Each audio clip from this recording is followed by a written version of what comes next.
There you go. Good afternoon, good morning, or good evening, and welcome to the Blurring the Lines podcast.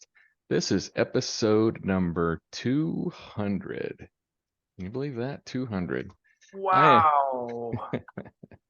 I am your host, Adam Bell, and joining me as always is my co-host, Peter Nikolaidis. How you doing, Peter? Great. So for our bicentennial, this one has to be awesome. Dude, I totally completely forgot this was episode 200. Oh man. Well, here's how I celebrated our 200th episode, and I proactively did it yesterday. Uh-huh. I had a pint of Omegang Brewery's Octomegang, Tomagon. the Oktoberfest Uh-huh. Marzen from them, and it was good.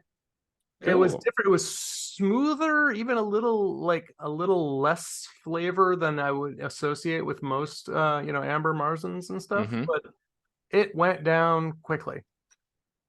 Okay. So yeah, not at all influenced by the latest VMware vCenter vulnerability or the fact that my largest client that I engage with had IRS auditors on-prem.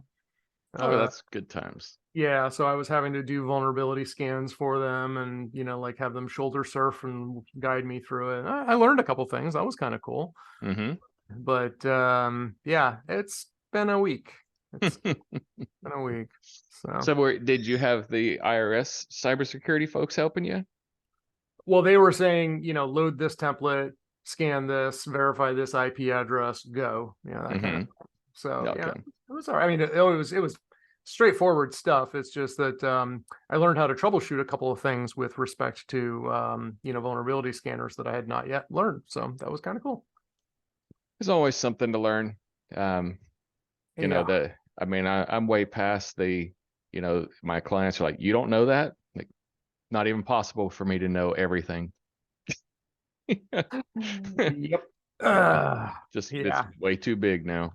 Uh-huh. Yeah, absolutely. I mean, I routinely in my day, I'll say nowadays, like, I'm pretty sure this is possible with group policy. We'll have to kick that over to, one of the AD or Windows admin team and let them run with that, Mm-hmm. So, Yeah. Yeah, same. So well, cool. It's whew. raining here. It was supposed to be a nice fall day. Yesterday was beautiful, but today's rainy and I need to finish up some mowing. It's sunny and 77 here today. Nice. Yeah, so I just went to my dentist, got my twice annual checkup, and decided that I am due for a root canal on my tooth that's been hurting me for like 3 years now. It's about time. Were So you were waiting on it to get right? oh, I've been saying, like, look, what can we do about this? And they're like, oh, let's fix this, let's fix it, let's put a new crown on it. Okay, let's adjust Nope. the crown. Nope. And let's do this. Oh, it still hurts? Yeah. Okay, I guess we have to root canal. But she says that the reason that I have the root canal is because I am healthy. The reason that I need that, because what's going on is normally it's because apparently my immune system is fighting back aggressively, and that is contributing to the pain that I feel. Yeah.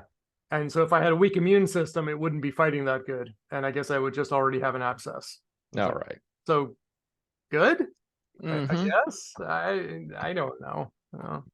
Yeah, that's one of those things like uh, just do it. Just take care of Yeah. whatever. I'm the paying customer here. Let's do this. Yeah. I mean, that's the thing. It's like, so I had a root canal on the adjacent tooth back Mm-hmm. in the like December 30th, 2019. Mm-hmm. And the pain persisted afterwards. I like the following week after the root canal, I went back to the orthodontist. I was like, dude, it still hurts. And he's like, no, it's the other tooth right next to it.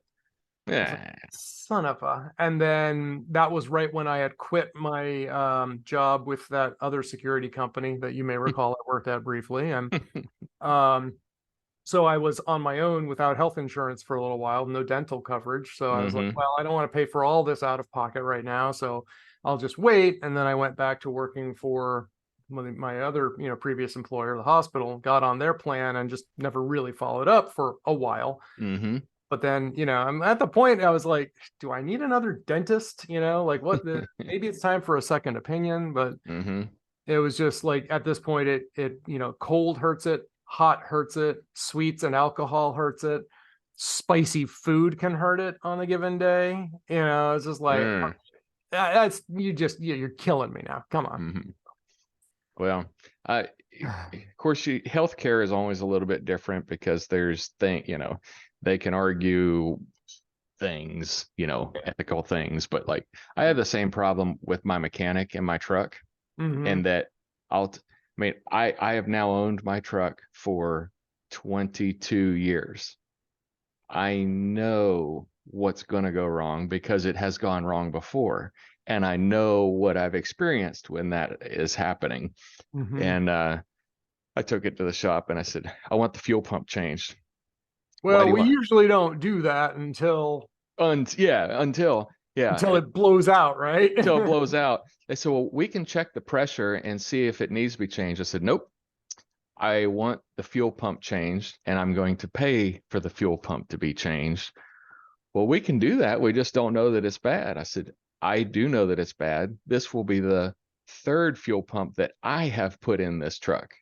So let's go ahead and change it. They're like, okay, fine. You know, Customer's always wrong, but they're paying. yeah. So, but you know what though? They changed my fuel pump, and he said, well, I don't know if it was bad or not. He said there was some stuff in it, it may not have been bad yet, but it probably had more time in it, but that's fine. But Tell me this, Mr. Mechanic, is the new one good? yeah, Oh, that the new one is good? Because if you do, I'm happy. yeah, yeah, it's good. But you know what they did? They broke my brake line while they were in there. Oh, jeez.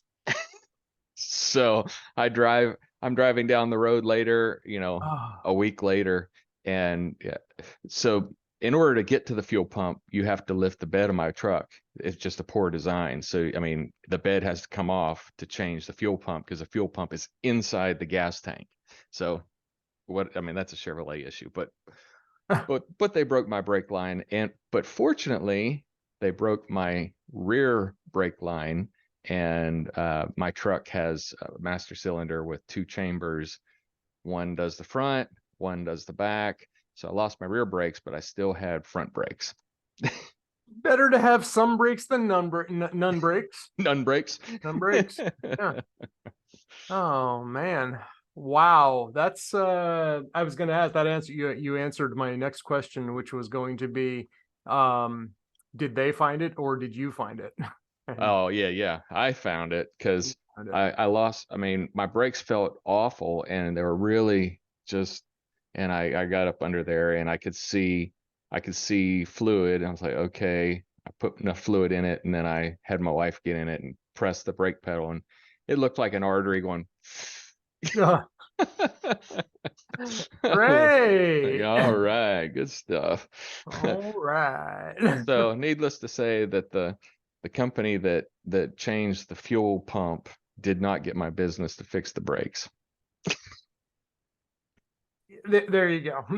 I mean, No, you didn't want to just go back to them and say, "Hey, fix this thing that you broke."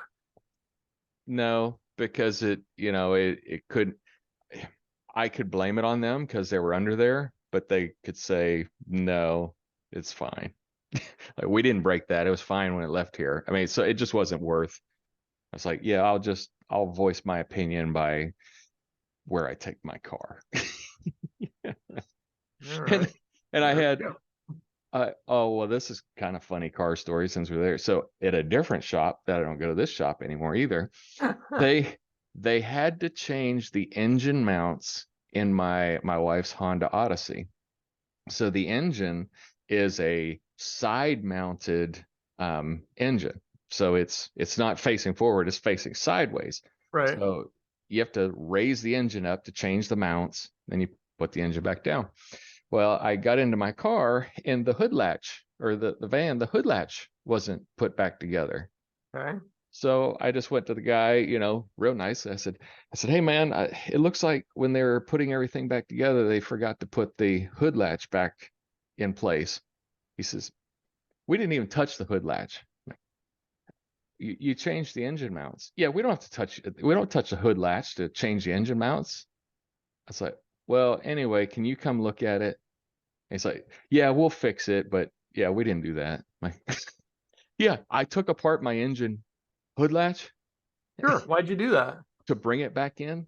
Why'd you do that? Yeah, why did I do that? I was like, they don't have my business anymore either. Oh, man. Service sucks. Yeah. Another example of that, I ordered some wine. So I use wineinsiders.com or wineinsider.com. Mm-hmm. And get some decent wines. Usually I just wait until they have like an $8.99 or $7.99 a bottle sale on like everything that they Mm-hmm. carry. And sometimes I can get like $20-$30 bottles of wine for $8. Yeah. And shipping is cheap. So, if you get like six, there are price breaks at like 6 and 12 bottles and stuff. Mm-hmm. And I had problems with an order earlier this year. And so they gave me like a $25 credit. And so they Mm-hmm. had like $8.99, special. So, all right, I got a few, set it in, schedule. And of course, since it's alcohol, signature required, ID required on delivery. Yeah, So yeah. Wednesday, I am like, oh, it's a beautiful day. It's noon. I can't run right now because of my knee injury, but I can bike. I'm going to go for a bike ride at noon. I literally couldn't remember the last time I've done this. Mm-hmm. When have I gone for a bike ride at lunchtime? This is Mm-hmm. great. So I hop on my bike. I get, 5 minutes away from home, text message from FedEx. We were unable to deliver your package. We'll try again Ah, tomorrow. I'm like, wow. I was just there. I probably passed them. so yesterday comes around, and I was going out to meet a friend for lunch, and I know I'm not going to be there, right? Mm-hmm. So I'm like, all right, well, we got 2 days. Someone's home, even though I'm not, and the front door is cracked open a little bit, and I have a security camera, and I'm driving to my lunch appointment about quarter to noon or so, 10 minutes of noon. Text message: we were unable to deliver your package. Like, what's going on? I checked the video camera footage, nothing. Door tag, nothing. They They didn't show didn't. up. Yeah. They didn't even try. And Mm-hmm. there's no easy way. You have to just basically, there's no like report that happens on the FedEx website. They're like, Mm-hmm. what do you want to do? You want to change the delivery address? You want to change the date? We'll charge you $5 to do that, but we can do that. And so today I just said, you know what? Just send it to the FedEx copy and ship place a mile from my place. I'll just I'll pick it get up. it. Just Yeah. forget this, so because I was gone again today at the dentist getting diagnosed for, oh, you know what? 3 years later, maybe you do need a root canal. So anyway, yeah. Brother. So yeah, service though, man, it's hard to get people to do good work. Although, Mm-hmm. pretty decent service at this new little Mexican small plates just opened up about less than half a mile from my house. Mm-hmm. Nice place, good, a little pricey, decent atmosphere. And it's funny though, it has been coming since I don't remember when. I think it was like coming soon. The sign used to say something like coming soon or coming soon in 2017, something like that. It's basically, it's been coming soon since I've lived here, and I've lived here for almost 6 years now. And okay, sure, COVID slowed it down and stuff, but it was like years, nothing happened. And then I remember earlier this year, I went by one day and I saw movement inside. I was like, oh my goodness. And They're then here. a couple of weeks ago, or a few weeks ago, they're like, we're hiring. And then a couple of weeks ago, I was like, I see people inside. Oh my goodness. I decided I'll give them a couple of weeks to, let them shake things out, because opening weeks on restaurants are always fiascos. Mm-hmm. So I went there Wednesday night. I was pretty happy with the results. Pretty good. Some different take on some traditional, Mexican style dishes and stuff. But it Mm-hmm. was fun. It wasn't cheap, but it's dangerous because it's so close. It's walking distance from my place. So You're gonna be a repeat offender. I plan to offend again. I think right now they're only doing dinners though. So like, I Mm-hmm. mean, if they did lunch, I'd be there. So Yeah, But you I'll get probably just fat. go to like the little taqueria for lunch instead. Call it good. Mm-hmm. Cool. All What right. else is going on in the land of Adam? So I posted a question with you and Scott Wilsey concerning some program cookies in browsers. And and I mean, I did do some software development at one time. I learned enough, and I learned about cookies. And what one of the things that is a problem in the cybersecurity world right now is persistent cookies. Hmm. Because if you log into your computer, you provide your MFA, you get authenticated to a website, the website generates a cookie for you, and you download that cookie file to your computer. Typically, a good programmer writes how long that cookie lives. Hmm. And then if when the cookie expires, it deletes, it goes off your disk. But if it's persistent, it can stay there forever. And well, and let me qualify, persistent doesn't mean forever. It can have a time period on it. It can Right. be set for 1 week, 1 month, 1 year, or forever, never Right. expire. Yep. So what a hacker does is a hacker wants to get a hold of those persistent cookies, because then they can go to that website and log in with you with the cookie credentials that are stored in there. He or she doesn't even need to know what the password is. They've got everything to authenticate. It's you. It's you. It's It's your you. authentication token. Yeah. Mhm. So all that to preface, I remember when I was studying cookies that whenever you authenticate to a website, even if you have a cookie that says it will never expire, it has to get its latest instructions from the authentication. So if it's going to outlook.com and you have a persistent cookie that says never expire, if it authenticates to outlook.com, there's a handshake that happens. It Hmm. says, you have a persistent cookie. Is this persistent cookie still valid? Yes, no. If no, then it replaces that persistent cookie with the new cookie. And the new Hmm. cookie may have a time to live, or the time, it may say, delete you. We're not allowing any persistent cookies across the board. Right. That is what I remember from when I was, and I tried to do some Google search on that, because my question was, we're removing persistent cookies for cybersecurity reasons for our clients, so that they no longer have that time bomb sitting on their computer that if a hacker can get, then they can get their stuff.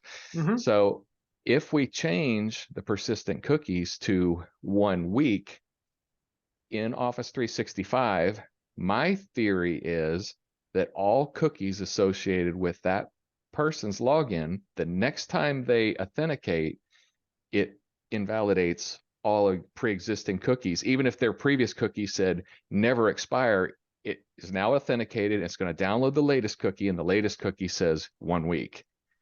And So it should like overwrite the existing one. it should overwrite the existing one. I don't That's know. It sounds reasonable. Yeah, that was my understanding of it with browser cookies when I was learning software development. Now, I had a hard time trying to find that definition of cookies, and I think it has to do, well, because one, if you if you never if a browser cookie never expired and you wanted to change it as the website developer, Hmm. if that cookie were to never expire, if it were never to take an update, then it wouldn't matter that you wrote an updated cookie preference in the website. Because it's not going to know. It's not going to know, and it's never Right. going to download it. So the, otherwise, we'd have cookies living forever if they were ever marked as persistent. So that's why I think if, Persistent becomes permanent cookies. yeah. So the permanent cookies have to become overwritten when a new cookie is available by the browser. Hmm. I That's think that makes sense. Yeah, that's my theory, and I'm sticking to it Sticking to it. until Scott Wilsey can't stand it and he finds the answer. That's a good support strategy is just drop something in chat and then wait for Scott to get interested enough to look it up. But then he Yeah. gets mad at you for taking advantage of him like that. Don't abuse that. No. I mean, I did do some research on it, and I think I'm right, but you know, but we'll see. All right. All right. All right. I'll Yeah, take a I look. my days, I think I may have created a cookie while trying to teach myself JavaScript. Mm-hmm. That's probably about it. That's Yeah. that's probably all I know. Well, all I ever did was write um, web browser cookie, because I server side scripting was all that I was ever interested in, Right. because I always wanted web applications. I never wanted to write a real local application. I wanted everything done in PHP, so that it lived on the server no matter Mhm. what, so the code, JavaScript, don't care. Yep. Whatever script, doesn't matter. It's all on the server side. So Yep. Yep. That's yeah. It's safer that way. And what is I don't even know. I guess the oh the there was movement like like we used to do everything was on the server like back there's the mainframe days, right? So right. everything literally everything's happening on the same. You just have a dummy Mm-hmm. display. Then we move things down to the to the endpoint. Mm-hmm. Then like NetWare servers came back, so we moved like some stuff up there but some down here, and then Mm-hmm. Windows file servers and application servers. We started to move some stuff back up to the servers, and then the web. Oh no, wait, now it's all back on the server. All back But there, wait, yeah. wait, then there's JavaScript. Now let's shove it back down. But then is Node? Is Node.js? Is that what the platform that's basically server side JavaScript? Yeah. So you've got that for JavaScript. And then I heard somewhere, I think somebody has a client side Node.js implementation. Mm-hmm. So it's a client side implementation of a server side implementation of a client side language. Yeah, like my Unify application, it Yeah. runs that. Yeah, It, beautiful. it, it runs locally and then pulls up a web browser to manage it. Isn't that? I guess that well, I said I just I know some purist might hear this and say, oh, JavaScript's not a server, not a client side app. You're right, JavaScript is not a client side client side language, but it gained most popularity in web browsers on the client side. So Yeah. Well, and yeah. then we had the huge run with .NET, and we're still doing a lot of stuff with .NET. You got to have .NET on the computer for Yep. these calls to work, and a lot of the PowerShell stuff has to have .NET, and I PowerShell's awesome. Yeah, I was just working with a client again this week, and they have ancient versions of .NET kicking around on Mm-hmm. their servers, like .NET Framework 2.0, Mm-hmm. 3.0, 3.5. And I don't even remember now. Is like when you upgrade those, do you still need 2.0 if you have 3.5? Are there backwards compatibility issues there? Sad shake of the head. Hmm, It's not guaranteed. Some that's what I thought. sometimes they will have backwards compatibility, but sometimes they drop specific things. Like they don't bring everything forward that they used to do in that framework. Right. Because I have an application at one of our clients' offices that Windows 10 does not include the version of .NET that you need to run the application. So you Yeah, have to install Windows 7 because it has the .NET that comes with Windows 7, and then you can roll up to Windows 10, but because that old .NET framework is still there. But you can't get it on there once you go to 10. got it. Yeah, thanks. Yeah. Okay, so it's just as bad as I remember it. Yeah, Okay, yeah, good. it's terrible. Yeah, Server side scripting, do that. yeah. Make it a Man. web page. Yeah, but that means though, if I remove .NET Framework 2.0 from a system, there's a chance that it breaks something. There's a chance. Good chance. So you're saying there's a chance. Oh man, episode 200, ladies and gentlemen. Yeah, a lot of IT stuff. But anyway, Well, so speaking of fun IT stuff, this week, so I have WhatsApp, and the only reason I have WhatsApp is my friends in Mexico. They talk on it. I mean, that's it. So that's how I communicate with them. Right. So I've been getting spam from time to time, and I eject it. But this week I decided I got a spam message from a woman in Thailand. And she's like, "Hey, do you remember me?" And I was like, normally I just report, block, junk. I was like, no, can't remember you. And so I created this persona. I went out and grabbed a picture of a young Hispanic man, and I pretended to speak poor English and mix Spanish in with it. And she was like, and I said, "Well, this is my picture. Do you remember me?" And it wasn't long after that. I mean, I immediately got like this investment opportunity spam too. And I deleted the investment opportunity spam and marked it as junk. And then she ghosted me. Like she completely deleted me, removed her picture and everything. I was like, that's funny. So clearly it was the Aw, spammers. she Yeah, deleted you, she man. deleted me. I hate But when I that happens. but she wasn't falling for the or he, I'm sure it was a Yeah, he. A young man in Thailand was hoping for yeah, yeah. hmm Oh man, yeah. There's some scummy people out there, man. So there you go. That's what he's thinking about me. That guy, I was trying to steal his money. He's trying to play games with me. What the hell, man? Uh, Oh boy. so, What else? What else? let's see. Well, I mean, fall's wrapping up. Do you, well, Halloween's coming up. Do you guys have lots of trick-or-treaters there?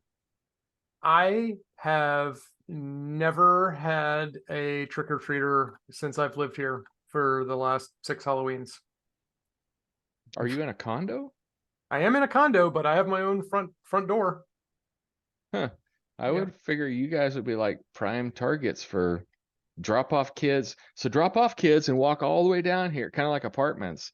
I mean, good. Yeah. My neighborhood's a target. Um, they just drop off in houses galore, and um, so yeah. So Halloween's coming, but uh, I like some of the movies and shows that come up during Halloween. Okay. Uh, I don't like horror though. Uh, Yes. I'm not for horror. No. But do you remember the old books, Goosebumps? I never read them. I saw them in the school library when they were there, but I never I don't even think I ever picked one up.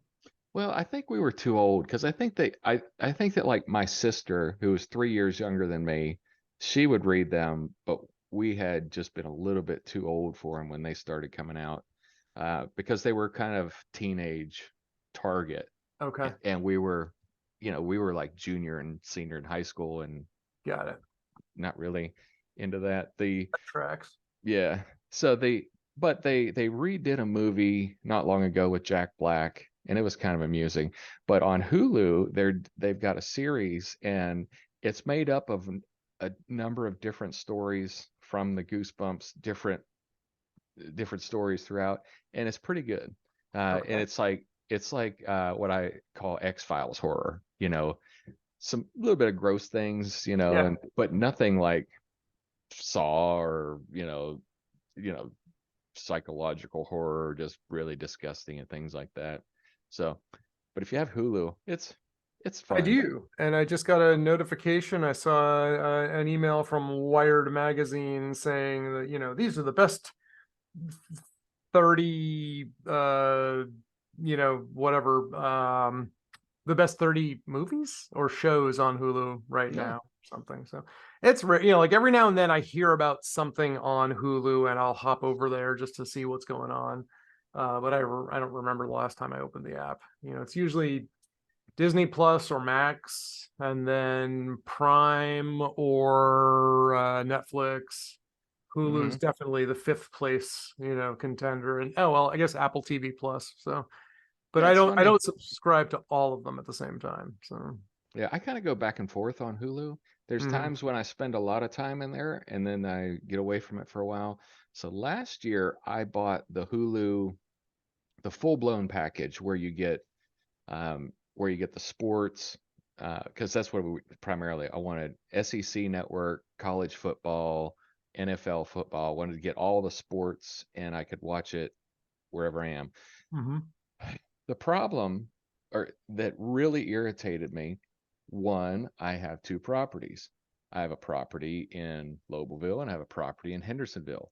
mhm, I really live back and forth at both of those locations. mhm. It kept giving me grief about, you're logging in at this location. Do you need to change this as your primary? You can change it as your primary, but you can only do it so many times. Yep, Like, I don't mind if, even if I had to like go through some sort of authentication process to prove these are both my properties, don't hassle me on this. yep, But there was nothing like that. And that ticked me off because I was authenticated, I it's really me. yep, I'm paying for this. yep.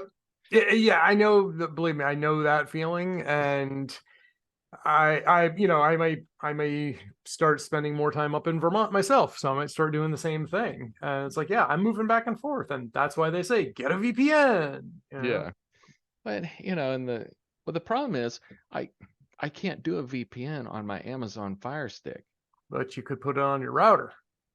I know, but well, I've got a VPN tunnel between there. I just now have to route the zero traffic through my other home, which is a hassle. Yep, yep. But I mean, I can do it. It just annoys me.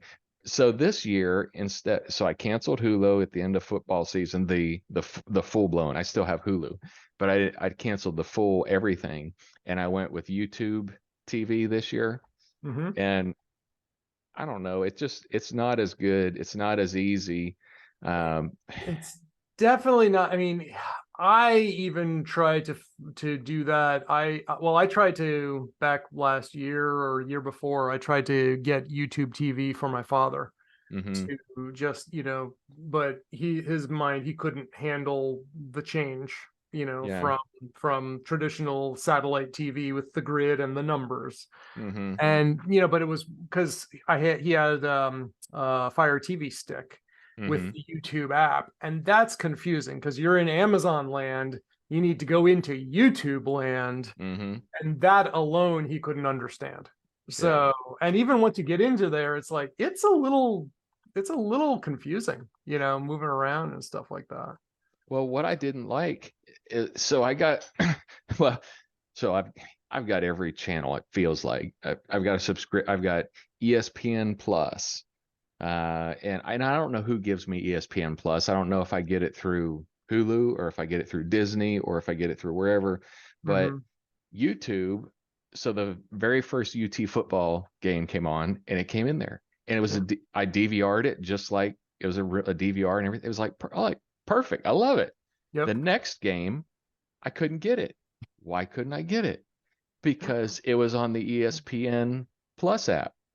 Well, actually, it was on the ESPN app, not Plus. So that meant it was public. So that meant that YouTube didn't broadcast that because it was publicly accessible on ESPN. Mm-hmm. So they wouldn't broadcast something that you could get for free, Yep. but I want to watch it all within one app. I just want to set the DVR on Yep. your program and you just record it. Yep. Yeah. Yeah. I don't know, man. It's just uh, I just, yeah. I just want to, I miss cable. I can't believe Mm-hmm. I'm even saying that, but I miss cable. I could buy every channel through my cable provider. I just had to pay for it, where now you can't, even from the cable provider, you can't get, oh, well, you need Paramount Plus. So, okay, I got Paramount Plus now, but Yellowstone's no longer here. It's now on Zippy Doodah Plus. Hey, free V plus. And there's some things that you can't even watch without commercials. I'm like, can I pay you to not watch commercials? Nope, you Nope. can't pay us at all. And that's the thing, though. Some of these things are, like what's it, Amazon or Netflix? I forget. One of the streaming providers, they're adding commercials into the paid plans now. Yeah, you got to So pay if for you, the upgraded plan to not get the commercial. oh, like, okay, so you got to pay and pay more. Anyway, These first world problems are killing me. I know you're not kidding. Oh, Boy, so anyway, our first world problems. our first world problems. Yeah. Well, so we're So, good. what's your favorite beer so far? Are you a pumpkin spice guy? Not really a pumpkin spice. I mean, my favorite beer, if you said, it'd be tough to say one beer and that's all you ever had, but my favorite beer is the chocolate cherry porter that I make. Yep. That's You've my mentioned this on a number of occasions. Yeah. That's my favorite. But if you said I could only drink one beer for the rest of my life, it would be an amber cerveza. Okay. All right. We're A close. We're close. very cold, rich amber cerveza. All right. All right. I mean, I would probably take an amber, an amber Marzen or a Fest beer. That'd probably be my go-to. So Yeah. I wouldn't complain about that. yep. So there's an online gaming convention going on, and I swear I signed up for the game that starts in 15 minutes. Mm-hmm. I bought my badge. I swear I bought my ticket. I swear I was signed up, and I'm not signed up. It shows one slot available, and my name is not on the attendee list. And I'm trying to decide if I really want to attend or if I just want to order a pizza and kind of just chill and decompress and not have to think for a while. I've had a So, busy week. what kind of online gaming convention is it? So this is the Savage Worlds games that I play. Okay. Mm-hmm. And they started it 4 years ago. It's called Halloween. Halloween, because 4 years ago they launched a new game called Holler. Mm-hmm. And it's set in Appalachia, in the hollers of the Appalachian Mountains and stuff. Mm-hmm. And it's kind of I don't know much about the setting. They did a great job pitching it when it came out, but I never plunked down any money for it because I was really embroiled in Deadlands, and then there was Rippers, and then there's my superpowers, and now there's fantasy, and I was like, okay, it's yet another setting. Mm-hmm. But it seemed kind of interesting. It was pretty compelling, and they just happened to have an opening, and I thought I had signed up for it, but now I'm like, I'm tired. I'm tired. It's a long week. Are you playing D&D tonight? No, not tonight. I was going to, but actually, then I signed up for this Holler game instead. So, and then the plan is to head up and visit my folks this weekend. So. But actually, no, this will not be. No, this is an off D&D night. It's every other Friday night. Every other. Oh, yes. Cool. Baldur's Gate 2, I should say, because all three of us who play, we primarily play on our Macs, and the Baldur's Gate 3 for Macintosh is not yet official. Maybe it is. I haven't checked in a while. So to double check. But yeah, so we're just entertaining ourselves with Baldur's Gate 2, and we've been playing Evil for the last few weeks. So we played bad guys, and we got enough of a bad reputation that we were attacked on site by the city guard when we would go to a major town. Nice. And those guys are tough. Yeah, so they are. It did not go well for us. We're like, guess we have to reload. And then Greg, one of my friends, was reading up on it. He's like, it's okay to be evil, just don't be stupid evil. Apparently, if your reputation has to be like above a 6, I think, on a scale of 1 to whatever. It's just like a 1. So we're like, okay, what do we have to do? And we had to buy reputation. So we had to sneak our way into a temple and donate. And like someone, he looked it up. It's like the reputation point costs like 1,000 or 2,000 gold or 2,500, wow. and then the next one is 1,500, and then 1,000, and then so the thing is, like, we started with 100, nothing. We give them 1,000, nothing. We looked it up. We're like, okay, we reloaded the save game. Give them 2,500. Oh, our reputation increased. Okay. So Really, so Baldur's Gate, it's not an MMORPG then. no, it's not. So it's a local game, and then somebody hosts it and you can all join. You can either host it locally or they have servers online. Mm-hmm. And the interesting thing is, for several weeks, we played all local, and I would like host on my laptop. We would always have a crash, at least one crash during the course of the evening, and we'd have to reset. Mm-hmm. We started playing online because my friend Reed and I played a few weeks ago while he was up in Vermont. So we played over the internet. And every now and then there was just the slightest hint of a lag, but no crashes. Yeah. So last week, even though we're all sitting around the dining room table together, we played over the internet. No crashes.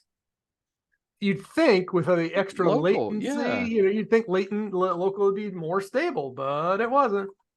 Huh. So it was weird. It was very different. So, but yeah, and like every now and then there's just a hint of a jitter or a little bit of a lag, or like you see your character walking and then another guy passes you really fast because he's actually over there. But anyway. Well, cool. Well, sir, what do you think? Should we put a pin in it? I think we put a pin in it. All right. Well, dear listener, if you want to find us, you can find us at blurringthelinespodcast.com.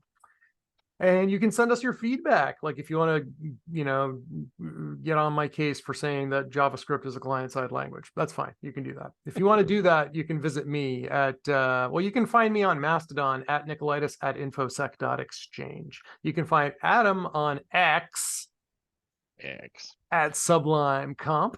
Adam's website is sublimecomp.com. He's also at rrlavenderfarm.com.